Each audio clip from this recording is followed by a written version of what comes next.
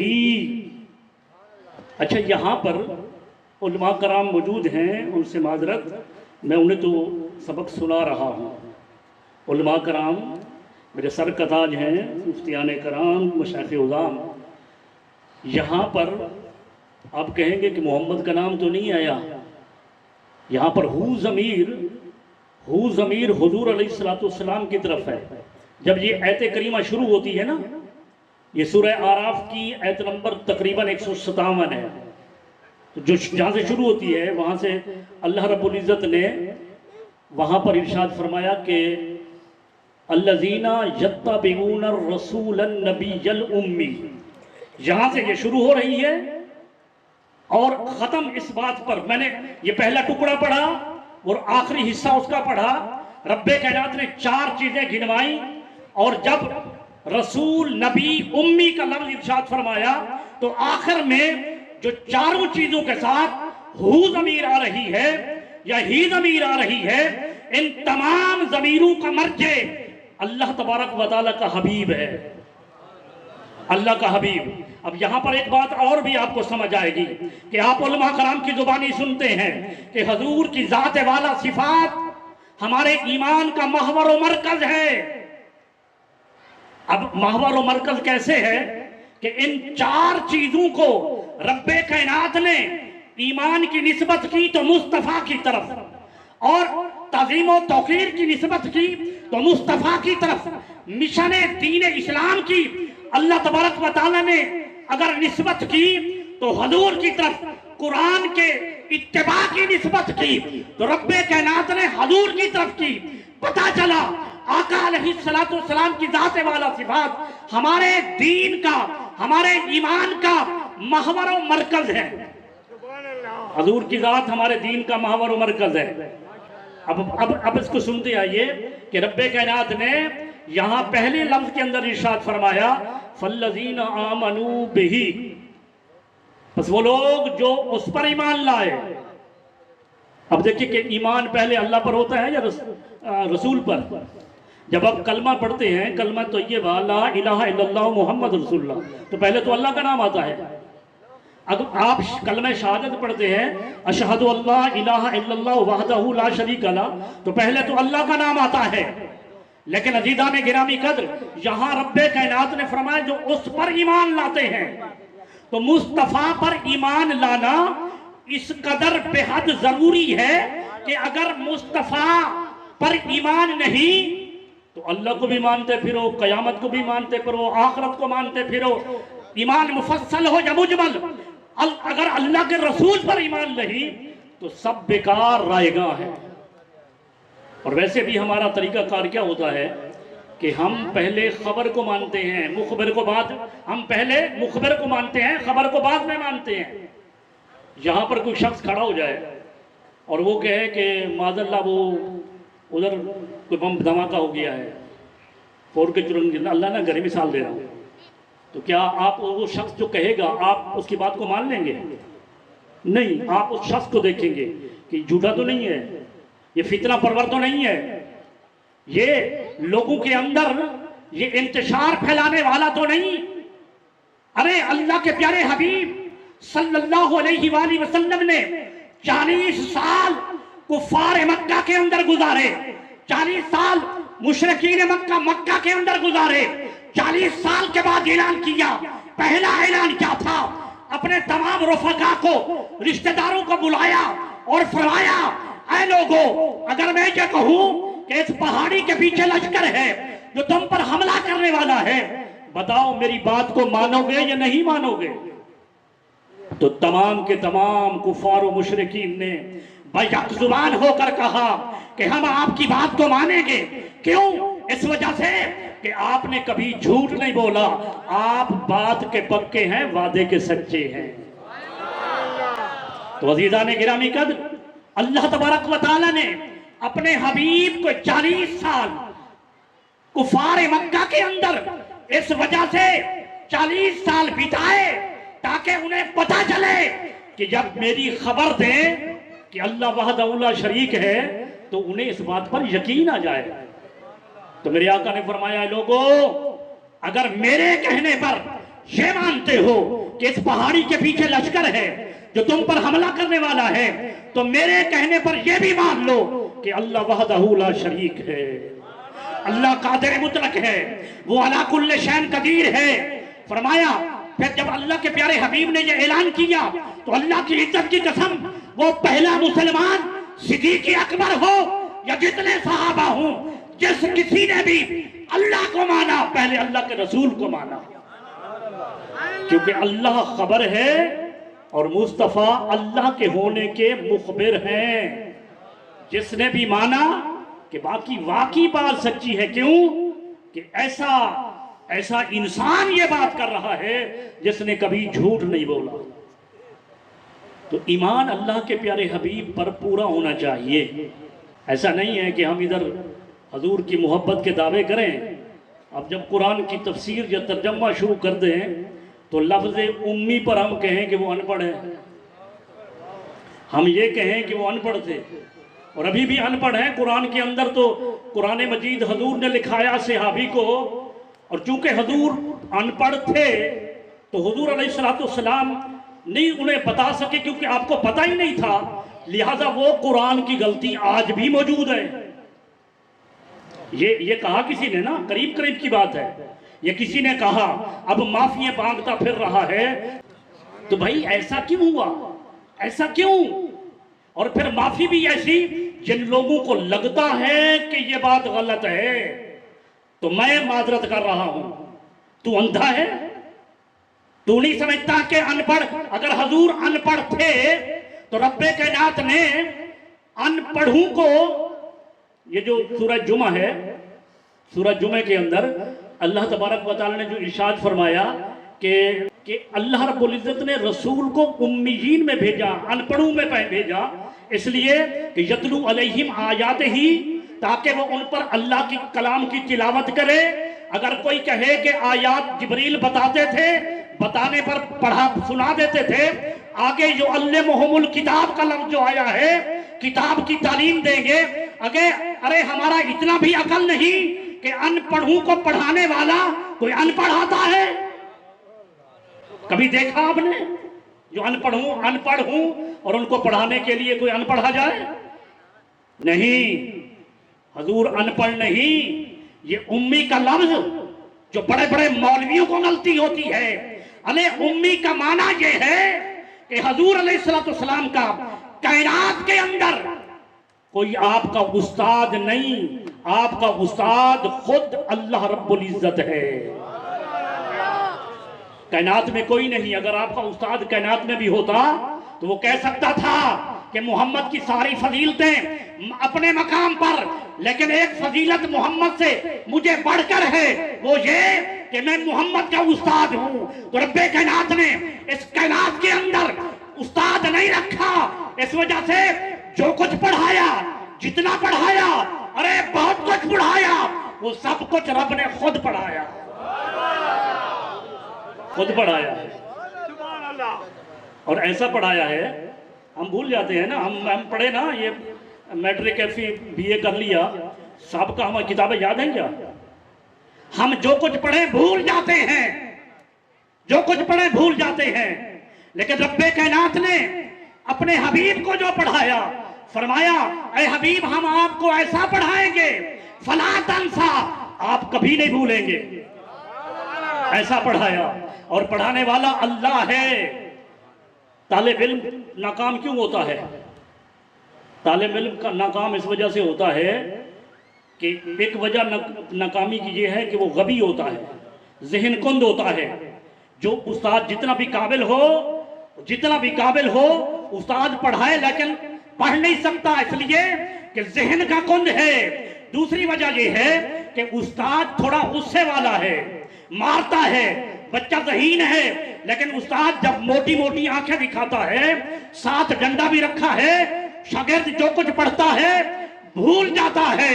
ارے یہاں پر دیکھو، شاگرد محمد مصطفیٰ کی ذات ہے اور استاد اللہ کی ذات ہے۔ باری تعالیٰ تیری شان جباریت بھی ہے، قہاریت بھی ہے، لیکن جب تو نے اپنے حبیب کو پڑھایا تو